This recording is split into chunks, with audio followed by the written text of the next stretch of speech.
Welcome to Luca and Miguel. Enjoy the video. You begin by setting the file foundation. Open Word, pick blank document or a template, and save as. Docx so features work reliably. Next, adjust page size and margins. This prevents layout reflow later. Choose a default font and paragraph spacing to keep consistency.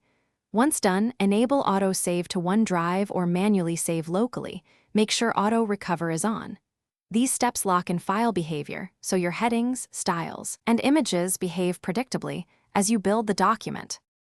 You now organize content using styles and sections. Apply heading 1, 2, and 3 so Word builds a table of contents and navigation pane automatically. This saves editing time. Use the Styles pane to update fonts, spacing, and numbering centrally. Change once, update everywhere.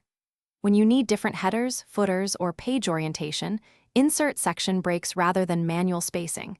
This isolates formatting. Also insert captions for figures, and use cross-references so links update when you reorder material.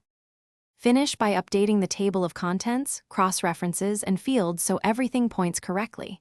Then accept or reject track changes and resolve comments. This prevents accidental edits. Check compatibility mode if recipients use older Word. Convert to the current format when ready.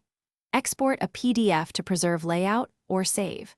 Docx with embedded fonts when exact typography matters.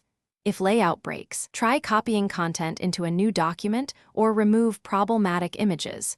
One key tip: clear direct formatting by reapplying styles to fix inconsistencies. Thanks for watching and please subscribe. It's the best investment you'll ever make.